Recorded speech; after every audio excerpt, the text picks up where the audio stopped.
नमस्कार मित्रों। हम कक्षा 7 के सामाजिक विज्ञान के इतिहास का जो भाग पढ़ रहे हैं, इसमें पाठ 8 है ईश्वर से अनुराग। देखिए, इसमें आपको भारत का नक्शा दिखाई दे रहा है। इस नक्शे के माध्यम से हम काफ़ी कुछ जानेंगे कि कौन से संत किस शताब्दी में और किस क्षेत्र में प्रसिद्ध रहे हैं, क्योंकि हम इस पाठ में इन्हीं चीज़ों का अध्ययन करेंगे। आपको गुरु नानक देव जी दिखाई दे रहे हैं, ये लिखे हुए। ये गुरु नानक देव जी 15वीं 16वीं शताब्दी में रहे हैं।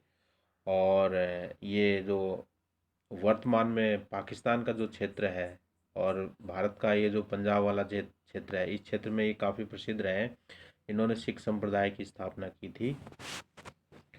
उनका जन्म पाकिस्तान में हुआ है। एक्चुअल में जब उनका जन्म हुआ, जब पाकिस्तान नाम की कोई चीज़ ही नहीं थी, क्योंकि वो भी पहले भारत का हिस्सा था। आप राजस्थान के क्षेत्र में देखेंगे तो एक तो दादू दयाल जी हैं, 16वीं 17वीं शताब्दी में रहे हैं। और मीराबाई 16वीं शताब्दी में रही है। देखिए, दादू दयाल जी का जन्म तो वैसे गुजरात क्षेत्र में हुआ था, लेकिन उनका जो कर्म भूमि जो रही है, वो राजस्थान में जयपुर का क्षेत्र रहा है दादू दयाल जी का। और मीराबाई जो थी, वो उनका मेड़ता में उनका जन्म हुआ था। और ये मेवाड़ की राज परिवार में इनका विवाह हुआ, और बाद में इनको ईश्वर से, एक्चुअल में इनको जो ईश्वर से अनुराग है, कृष्ण की जो भक्ति है, वो बचपन से ही लग गई थी। आप पूर्वी भारत में देखेंगे तो जो शंकर देव हैं, 15वीं 16वीं शताब्दी में रही है, आसाम के रहने वाले थे और असमिया में इन्होंने अपने प्रवचन वगैरह दिए थे। उड़ीसा उड़ीसा में 15वीं 16वीं शताब्दी में चैतन्य महाप्रभु इनको कहते हैं। इनको गौरांग प्रभु भी कहते हैं। गौरांग इसलिए कहते हैं क्योंकि इनका जो वर्ण था ना, इनका रंग था, वो गोरा था। इनकी प्रमुख बात यह है कि जो आज हम भजन कीर्तन वगैरह मंदिरों में, घरों में जो भजन कीर्तन करते हैं, वो इन्हीं की देन है। मध्य भारत में सूरदास जी 16वीं शताब्दी में रहे हैं। रामानंद जी भी लगभग इसी समय रहे हैं। कबीरदास जी 15वीं 16वीं शताब्दी में रहे हैं। और रैदास जी 15वीं शताब्दी में, वल्लभाचार्य जो है 15वीं 16वीं शताब्दी में, और तुलसीदास जी 16वीं 17वीं शताब्दी में रहे हैं। इनका जो कार्य क्षेत्र था, ये उत्तर प्रदेश वाला क्षेत्र था ज़्यादातर। अब महाराष्ट्र के प्रमुख संत भी देख लीजिए। महाराष्ट्र में एक नाथ जी 16वीं शताब्दी में, तुकाराम जी भी 16वीं शताब्दी में, नामदेव जी 13वीं 14वीं शताब्दी में, ठीक है, और जयेश्वर 13वीं शताब्दी में। और इसके अलावा नरसिंह मेहता 15वीं शताब्दी में, ये गुजरात के कवि थे और गुजराती में भजन कीर्तन वगैरह भी लिखे हैं इन्होंने काफ़ी। और महात्मा गांधी जी का एक बहुत ही फेवरेट जो भजन था, वो था वैष्णव जन तो तेने कहिए। आपने सुना भी होगा। तो वैष्णव जन तो तेने कहिए, जो इनके रचयिता नरसिंह मेहता ही है, ये गांधी जी का फेवरेट था। दक्षिण भारत में आंध्र प्रदेश में रामदास जी 17वीं शताब्दी में, वासवन्ना 12वीं शताब्दी में, और पुरंदरदास जी तो जो थे वो 15वीं 16वीं शताब्दी में, और मणिक व सागर जी 9वीं शताब्दी में, रामानुज जी 11वीं 12वीं में, और नम्मनवार 9वीं शताब्दी में। ये प्रसिद्ध संत रहे हैं। देखिए, ज़्यादातर जो है 14वीं 15वीं शताब्दी में काफ़ी भक्ति परंपरा थी, वो बहुत प्रसिद्ध रही। और बहुत ऐसे संत रहे जिन्होंने तत्कालीन सामाजिक आडंबर व्यवस्था का विरोध किया।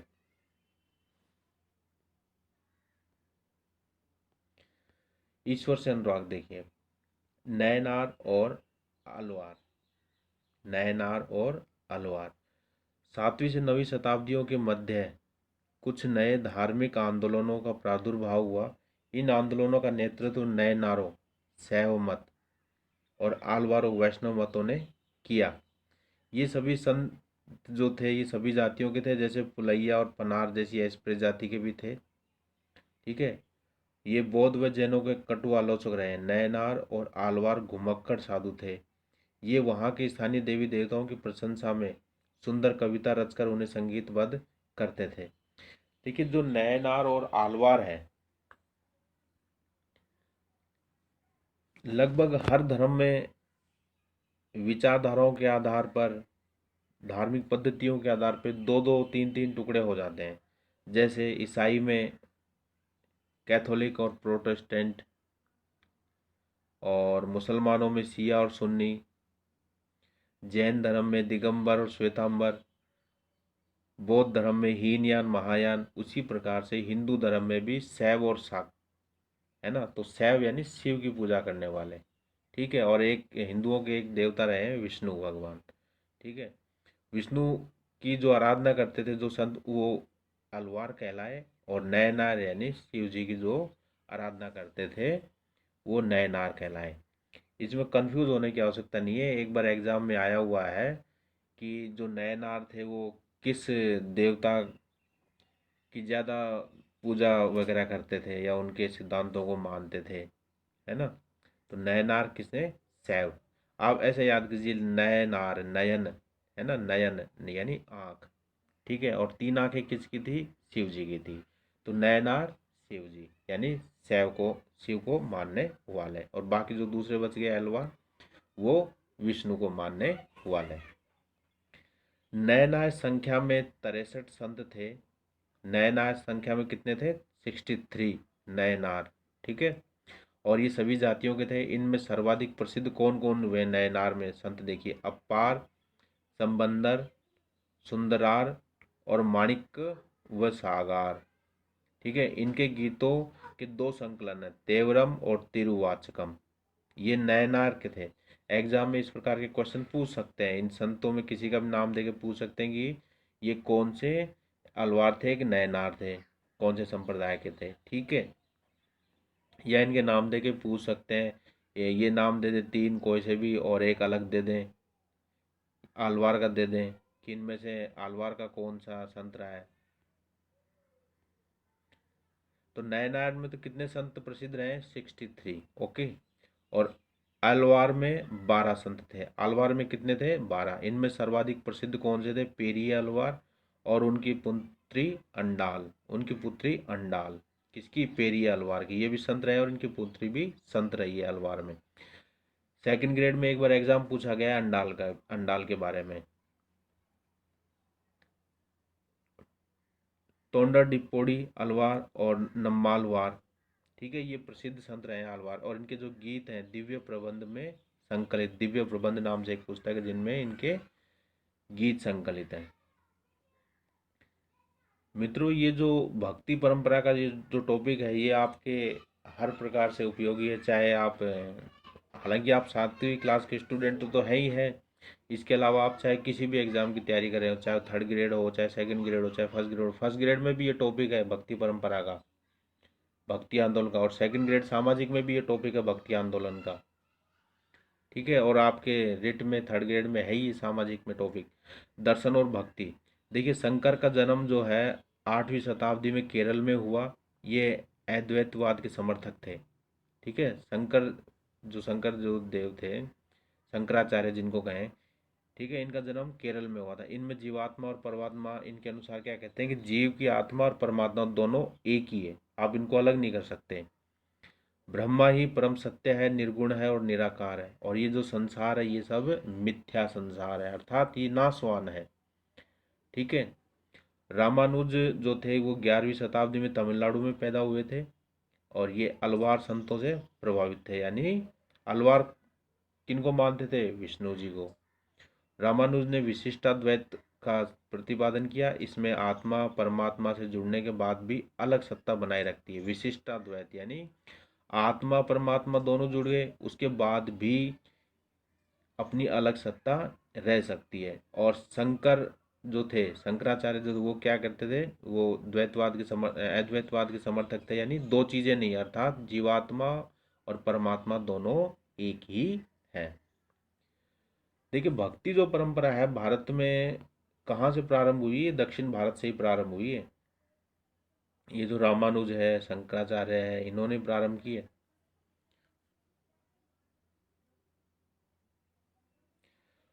वसवन्ना का वीर शैववाद, यह आंदोलन 12वीं सदी में केरल से प्रारंभ हुआ था। वसवन्ना, अलम्मा प्रभु और हक्कम देवी ने प्रारंभ किया था इसको। वीर शैवों ने सभी व्यक्तियों की समानता के पक्ष में, जाति नारी के प्रति व्यवहार में ब्राह्मणवादी विचारधारा के विरुद्ध प्रबल तर्क दिए। ये कर्मकांडों और मूर्ति पूजा के विरोधी थे। वीर शैववाद, ठीक है। महाराष्ट्र के संत, महाराष्ट्र के प्रमुख संत देखिए, ज्ञानेश्वर, नामदेव, एकनाथ और तुकाराम, ठीक है, ये प्रमुख संत रहे हैं। इसके अलावा एक स्त्री संत भी रही है, सखूबाई, ठीक, और चोखे मेला भी रहे हैं। चोखा मेला जो थे वो अस्पृश्य जाति, जो महार जो जाति थी वो अस्पृश्य जाति कहलाती थी, उस महार जाति में रहे हैं, जाति के रहे हैं चोखा मेला, यह अस्पृश्य व्यक्ति थे। इनकी एक विट्ठल यानी विष्णु भगवान का एक रूप है विट्ठल देव, उस विट्ठल भगवान की ये पूजा करते हैं महाराष्ट्र के संत, ठीक है। उनकी भगवान की आराधना जो वारकरी संप्रदाय को जन्म दिया, यानी विट्ठल जो भगवान थे, विट्ठल देव जो थे, उनकी पूजा करते हैं और इनकी पूजा करने वाले लोग वारकरी संप्रदाय के माने जाते हैं, यानी वारकरी संप्रदाय विट्ठल देव की आराधना करने वाले माने जाते हैं। और विट्ठल देव का मंदिर कहाँ है? ये पंढरपुर में है, और पंढरपुर की वार्षिक यात्रा पर भी ये जोर देते हैं, ठीक है। कौन? वारकरी संप्रदाय के लोग। नरसिंह मेहता गुजराती कवि जो थे, उन्होंने मानवता पर जोर दिया। इनका भजन वैष्णव जन तो तेने कहिए, महात्मा गांधी का काफ़ी प्रसिद्ध और सबसे फेवरेट जो भजन था, वैष्णव जन तो तेने कहिए। नाथपंथी सिद्ध और योगी, नाथपंथी सिद्ध और योगी, ये देखिए तर्क वितर्क के आधार पर समाज की व्यवस्था की इन्होंने आलोचना की और संसार परित्याग का इन्होंने समर्थन किया। और इन्होंने योगासन, प्राणायाम, चिंतन और मनन से शरीर को कठोर प्रशिक्षण दिया। बहुत ही कठोर तपस्या करते हैं ये नाथपंथी जो सिद्ध योगी वगैरह होते हैं। ये खास तौर पर नीची कही जाने वाली जातियों में काफ़ी लोकप्रिय रहे हैं सिद्ध योगी वगैरह। इस्लाम और सूफी मत, सूफी मुसलमान एकेश्वर सूफी मुसलमान जो रहस्यवादी थे और ये एकेश्वरवाद में यकीन करते थे, अर्थात ईश्वर एक ही है। ये ईश्वर के प्रति समर्पित थे, धार्मिक कर्म कांड के विरोधी थे। भावनाएं व्यक्त करने के लिए काव्य इन्होंने रचनाएं की। मध्य एशिया के महान सूफी संत रहे हैं गजाली, रूमी और सादी। ये तीन मध्य एशिया के बहुत ही महान सूफी संत रहे हैं। इन्होंने किसी औलिया या पीर की देखरेख में जिक्र, जिक्र किसको बोलते हैं? जिक्र बोलते हैं, नाम का जब जाप करते हैं उसको बोलते हैं जिक्र। चिंतन, समा, समा यानी गाना, और रक्स, रक्स यानी नृत्य, और नीति चर्चा, सांस पर नियंत्रण आदि के जरिए प्रशिक्षण की रीतियों का विकास किया इन सूफी संतों ने।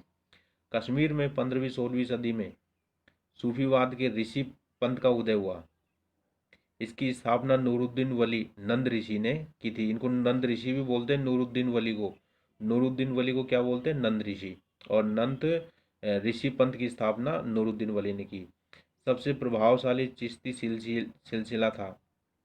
ये ख्वाजा मोइनुद्दीन चिश्ती, इनकी दरगाह है अजमेर में। देखिए सल्तनत काल के शासकों के समय ये आ गए थे, और ये जो जितने भी प्रमुख हैं ये सल्तनत काल के प्रसिद्ध हैं। ये जो चिश्ती सिलसिला चला था ये सल्तनत काल में काफ़ी प्रसिद्ध हुआ था। और कुतुबुद्दीन बख्तियार काकी, ये कहाँ के? ये दिल्ली के थे, इनकी मज़ार भी बनी हुई है। बाबा फरीद कहाँ के थे? पंजाब के थे। बाबा फरीद को सिख लोग भी काफ़ी मानते हैं। निज़ामुद्दीन औलिया, ये दिल्ली के थे। और बंदा नवाज गिसूदराज, ये गुलबर्ग के रहने वाले थे, ठीक है। इस क्षेत्र में इनका काफ़ी प्रभाव रहा। उत्तर भारत में धार्मिक बदलाव, कबीर, गुरु नानक, सूरदास, तुलसीदास, ठीक है। जो गुरु कबीरदास जी और तुलसीदास जी जो सॉरी माफ़ कीजिए, कबीरदास जी और जो गुरु नानक जी थे, इन्होंने तत्कालीन सामाजिक आडंबरों का विरोध किया था इन दोनों ने। और जो सूरदास जी थे, तुलसीदास जी थे, इन्होंने जो तत्कालीन समय के जो धार्मिक विश्वास था उसको सुदृढ़ किया था। तुलसीदास जी ने जो है रामचरितमानस लिखी, ये अवधी भाषा में लिखी हुई है। अवधी भाषा उत्तर प्रदेश के पूर्वी भाग में बोली जाती है अवधी भाषा, ठीक है। ध्यान रखिए तुलसीदास जी ने रामचरितमानस लिखी। हम सामान्य बोलचाल में क्या बोलते हैं कि रामायण तुलसीदास जी ने लिखी, जी नहीं, रामायण वाल्मीकि जी ने लिखी थी और संस्कृत भाषा में लिखी थी। तुलसीदास जी ने रामचरितमानस लिखी अवधी भाषा में। जो आज हम मंदिरों में या घरों में जो पूजा पाठ वगैरह में जो रामायण पाठ जिसको हम बोलते हैं वो करते हैं, वो रामायण पाठ एक्चुअल में रामचरितमानस का पाठ है, वो रामायण का पाठ नहीं है। रामायण तो संस्कृत में है, वाल्मीकि जी। सूरदास ने सूर सागर, ध्यान दीजिए सूरदास की जो कृतियां हैं, सूर सागर, सुरसावली और साहित्य लहरी, ये सूरदास जी की कृतियां हैं। सूरदास जी भगवान श्री कृष्ण की आराधना करते थे। शंकर देव ये आसाम के रहने वाले थे और इन्होंने भगवत गीता पर आधारित संदेश दिया, यानी भागवत गीता में सबसे ज़्यादा यकीन यही करते थे शंकर देव, और शंकर देव जो के जो प्रवचन थे वो भागवत गीता पर ही आधारित थे। और इन्होंने नाम घर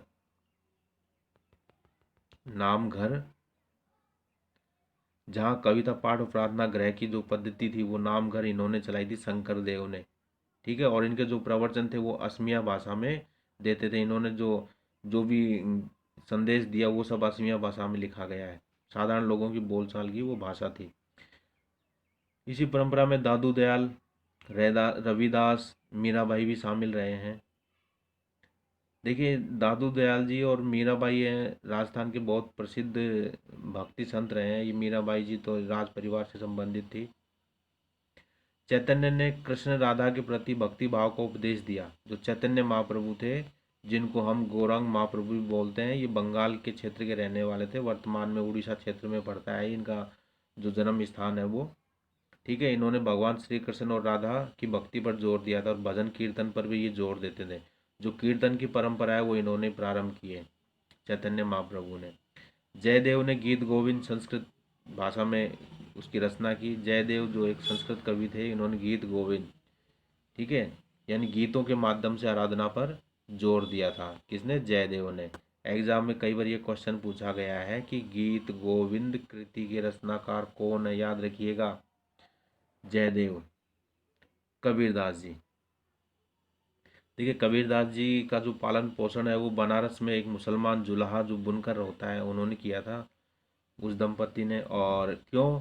क्योंकि ये जो कबीरदास जी थे, ये ऐसा कहते हैं कि इनके माता पिता ने इनको जन्म देने के बाद छोड़ दिया था, और जिस जुलाहा परिवार ने, मुसलमान परिवार ने इनको पाला, वो मुसलमान थे और जुलाहा का काम करते थे, बुनकर का।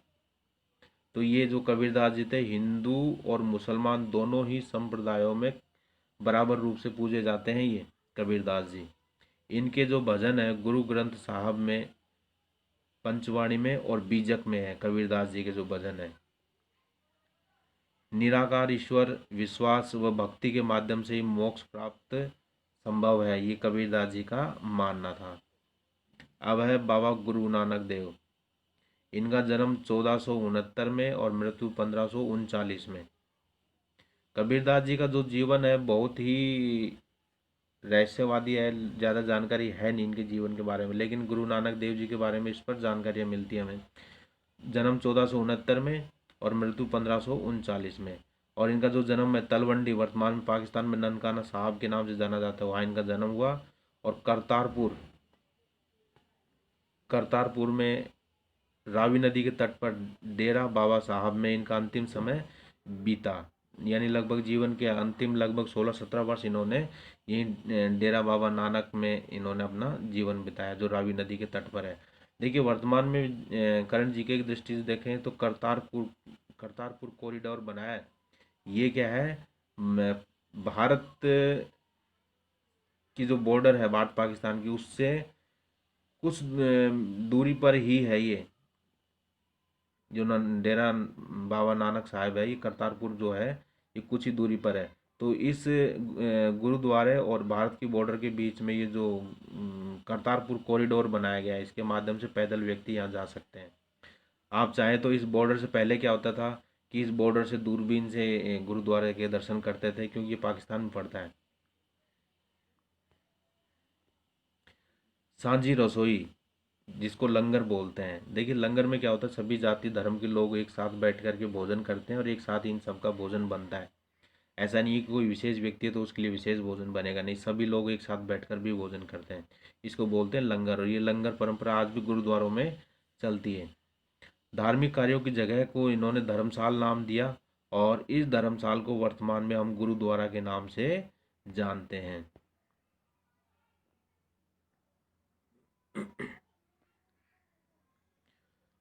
गुरु नानक देव जी के जो उत्तराधिकारी थे लहणा, क्या नाम था, लहणा, ठीक है, इनको बाद में गुरु अंगद के नाम से जाना गया। इन गुरु अंगद ने एक नई लिपि गुरुमुखी लिपि में रचनाएं लिखी थी। गुरुमुखी लिपि में गुरु अंगद देव ने ही इसकी रचना की थी गुरुमुखी लिपि की। जैसे हम हिंदी ये जो पढ़ रहे हैं ये देवनागरी लिपि में है, ऐसे जो पंजाबी भाषा की जो लिपि है वो गुरुमुखी लिपि है। गुरु अंगद के जो 3 उत्तराधिकारियों ने क्या हुआ कि नानक नाम से भी बहुत रचनाएं लिखी थी तीनों उत्तराधिकारियों ने। इन सभी का संग्रह गुरु अर्जुन देव ने 1604 में किया था। यानी इन तीनों का संग्रह जो है एक साथ गुरु अर्जुन देव ने 1604 में किया। इस संग्रह में शेख फरीद, ये मुसलमान सूफी संत थे, शेख फरीद, कबीर, नामदेव ये मराठा संत थे, गुरु तेग बहादुर की वाणी भी इसमें जोड़ी गई। और ये जो कबीरदास जी थे ये, इनको मुसलमान और हिंदू दोनों समान रूप से मानते हैं। और इनका देखिए इनके जो प्रवचन है वो गुरु ग्रंथ साहिब में भी है। 1706 में तेग बहादुर के पुत्र गोविंद सिंह ने प्रमाणित किया इस गुरु ग्रंथ साहिब को, ठीक है, और इसको गुरु ग्रंथ साहिब से नाम से जाना जाने लगा। इन ये जो नानक जो कृतियाँ इन्होंने लिखी थी इसमें कुछ और शेख फरीद, कबीरदास जी, रामदेव जी, नामदेव जी और गुरु तेग बहादुर की वाणियाँ भी जोड़ करके इसको गुरु ग्रंथ साहिब नाम दिया गया। जहांगीर ने 1606 में गुरु अर्जन देव को मृत्युदंड का आदेश दिया गया था, ठीक है, ये भी इनके गुरु रहे। और 1699 में गुरु गोविंद सिंह ने खालसा पंथ की स्थापना की थी। ठीक है, सिख धर्म का राजनीतिकरण हो गया था और एक बहुत ही प्रभावशाली क्षेत्र में इन्होंने राज किया। देखिए अन्यत्र में जब ये भक्ति आंदोलन भारत में चल रहा था उसी समय मार्टिन लूथर किंग 1483 से 1546, यानी इनका जन्म 1483 में, मृत्यु 1546 में, इन्होंने क्या किया, यूरोप में भी काफ़ी प्रचार किया, क्योंकि ईसाई धर्म में भी कुछ दोष थे। एक तो लैटिन भाषा की बजाय इन्होंने क्या किया, जो आम बोलचाल की भाषा है उसका प्रयोग करना प्रारंभ किया। इन्होंने दंड मोचन प्रथा का विरोध किया। दंड मोचन में क्या होता है कि अपने पाप कर्मों को क्षमा करने के लिए क्या होता था कि चर्च में दान दिया जाता था। तो इसका इन्होंने विरोध किया था कि भाई चर्च में दान देने से तो आपके पाप कर्म थोड़ी कम हो जाते हैं, ऐसा इनका मानना था। प्रोटेस्टेंट संप्रदाय का जो उद्भव है मार्टिन लूथर की शिक्षाओं में ही खोजा जा सकता है। जैसे ईसाई धर्म के 2 संप्रदाय बताए मैंने आपको, प्रोटेस्टेंट और कैथोलिक। कैथोलिक क्या होता है कि जो प्राचीन परंपराएं हैं ईसाई धर्म की उनको मानने वाले हैं, और कैथोलिक कौन है, जो वर्तमान में आधुनिक परंपराओं को मानते हैं, वो प्रोटेस्टेंट हैं। और मार्टिन लूथर किंग ने जो है बाइबल का जो अनुवाद है वो जर्मन भाषा में किया था। ठीक है मित्रों, आज मैं आपसे इससे संबंधित 2 क्वेश्चन पूछता हूँ। उससे पहले मैं आपको बता दूँ, पिछले वीडियो में हमने पूछा था कि जो जनजातियों से संबंधित जो चैप्टर था उसमें हमने ये पूछा था कि अलाउद्दीन खिलजी ने किस जनजाति का उपयोग नगरों में बाजारों तक अनाज पहुंचाने के लिए किया था। उसका आंसर है बंजारे।